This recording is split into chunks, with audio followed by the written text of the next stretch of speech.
महोदय, देश में जो उद्योग धंधा चल रहा है या देश की उन्नति करने का, देश में समृद्धि लाने का जो वैज्ञानिक या प्रौद्योगिकीय आविष्कार हो रहा है, उसमें भी उसका उपयोग पूरा पूरा हो। स्टॉप। यदि ऐसा हो तभी मैं समझता हूँ कि हमारी पेटेंट प्रणाली सफल सिद्ध हो सकती है। स्टॉप। यह प्रश्न उठ सकता है कि किस सीमा तक व्यक्ति के आविष्कार की रक्षा की जाए और किस सीमा तक उसके अधिकार का हनन किया जाए ताकि समाज का अधिक से अधिक लाभ हो, समाज उसका अधिक से अधिक उपयोग कर सके। स्टॉप। एक दृष्टिकोण जो इसके पीछे है। स्टॉप। हमें इस बात का अभिमान है कि हम 101 करोड़ हैं। स्टॉप। हमारी कई जातियां, कई धर्म, कई भाषाएं और कई प्रकार के रीति रिवाज हैं। स्टॉप। इस विविधता से हमें लाभ उठाना चाहिए, किंतु आज भेदभाव का भूत हमारे सिर पर चढ़ रहा है। स्टॉप। भारत को स्वतंत्रता मिली है, इसका अर्थ यह होना चाहिए कि गरीबों की सेवा के लिए आज तक हमें जो सुविधाएं उपलब्ध नहीं थी, वे मिली हैं। स्टॉप। जिस प्रकार भरत ने अयोध्या के राज्य को राम का समझकर सेवक वृत्ति से राज्य का काम संभाला था, उसी प्रकार हमें समझना चाहिए कि राज्य गरीब जनता का है और उसके नाम पर, उसके संरक्षक बनकर, हमें उसको चलाना है। स्टॉप। अब गरीब को ऐसा अनुभव होना चाहिए कि हर एक उसकी सेवा में लग रहा है। स्टॉप। सूर्य के उदय होने पर धनी, गरीब सबके घरों में प्रकाश पहुंचता है। स्टॉप। ठीक उसी प्रकार स्वराज्य का लाभ सबको एक समान मिलना चाहिए। स्टॉप। इसका सुख धनी निर्धन सबको बराबर मिलना चाहिए। स्टॉप। जनता को हमने वचन दिया था कि स्वराज्य मिलने पर हम आपके दुख दूर करेंगे, अब वह समय आ गया है जबकि हमें अपने उस दिए हुए वचन को सार्थक करना है। स्टॉप। Para change. इतने बड़े देश में विचार भेद होना स्वाभाविक है। स्टॉप। देखना यह है कि हम लोगों के विचारों में कुछ समान अंश भी है या नहीं। स्टॉप। यदि है तो समान कार्यक्रम बनाइए। स्टॉप। इस प्रकार कार्य करने से हमारे भेदभाव कम होते होते एक दिन मिट जाएंगे और अच्छी बातों का अपने आप उदय होने लगेगा। स्टॉप। अगर उसी प्रकार भेद स्थापित करने का प्रयत्न किया गया तो लोग सत्ता के पीछे पड़ जाएंगे और स्वराज्य प्राप्त होने का आनंद हम लोगों को नहीं मिल सकेगा। स्टॉप। Para change.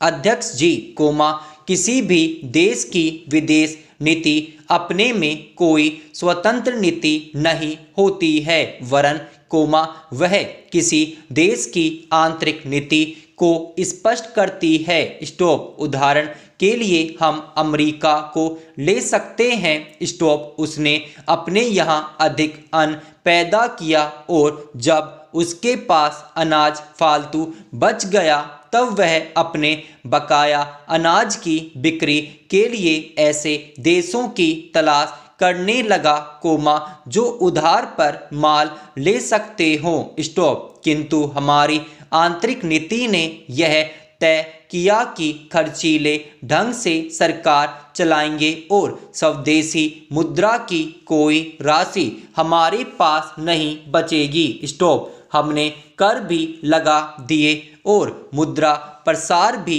कर दिया। स्टॉप। कुछ संकट पड़ने के बाद इस बात की आवश्यकता को नहीं समझा कि उस पैसे का कहीं अन्यत्र उपयोग कर सकें। Stop para change. श्रीमान कोमा, मुझे माननीय प्रधानमंत्री जी के इस कथन पर दुख होता है कि दुनिया के अमीर और गरीब देशों का अंतर लगातार बढ़ता जा रहा है। स्टॉप। मैं उनसे यह पूछना चाहती हूँ कि भारत की विदेश नीति ने उस अंतर को घटाने की क्या कोशिश की है? Question mark. क्या भारत सरकार ने कभी दुनिया की पंचायत में यह कहने की हिम्मत की है कि बालिक मताधिकार के आधार पर यूएनओ का चुनाव होकर एक संसद बनाई जाए? Question mark. और क्या आप में यह देखने की हिम्मत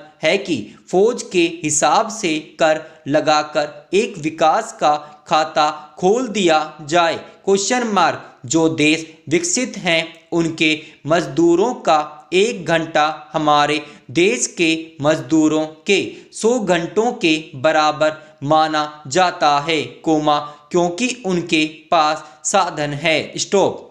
इसीलिए यह अंतर और भी बढ़ता चला जा रहा है। स्टॉप। किसी देश के अंदर आंतरिक नीति में अमीरी और गरीबी का अंतर बढ़ता चला जा रहा हो और वह दुनिया के देशों में विद्यमान अमीरी और गरीबी के इस अभिशाप को समाप्त करेगा, कोमा, यह समझ में आने वाली बात नहीं है। Stop para change.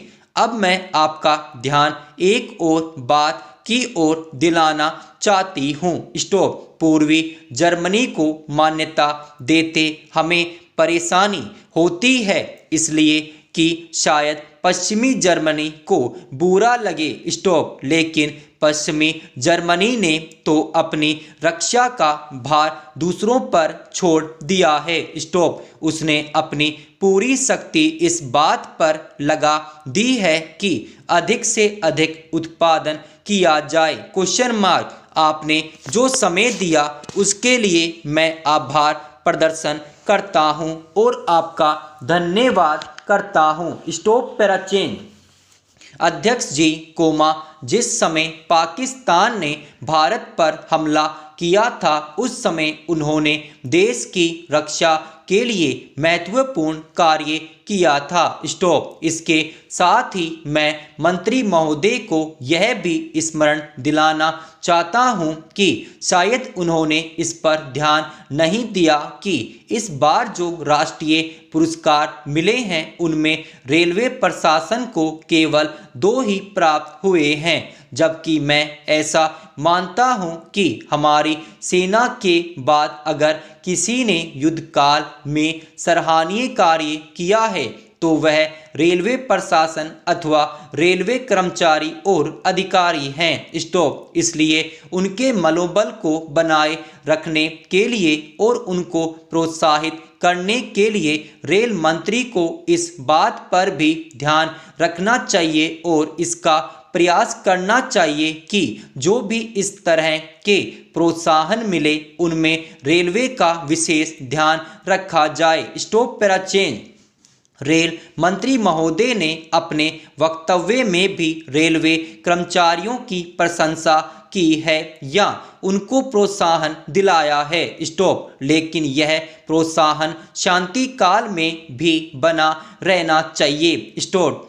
रेलवे ने युद्ध काल में जो काम किया वह तो देश की रक्षा का महान उद्देश्य था, लेकिन उसके बाद देश के निर्माण में या गरीबी मिटाने के लिए जो युद्ध होता है, स्टॉप, उसमें भी प्रत्येक रेलवे कर्मचारी का मनोबल उसी तरीके से बना रहे, इसके लिए भी रेल मंत्री महोदय को कुछ कदम उठाने की आवश्यकता है। स्टॉप। मैं ऐसा मानता हूं कि वह किसी भी तरीके से करे, उनका तरीका कुछ भी हो, लेकिन उनको यह करना चाहिए कि जितने भी रेलवे कर्मचारी हैं, जो भी रेलवे को मुनाफा हो उसमें वह साझीदार हो। स्टॉप। चाहे आप उनको बोनस के रूप में कुछ दें, चाहे किसी और तरीके से दें, लेकिन हर वर्ग के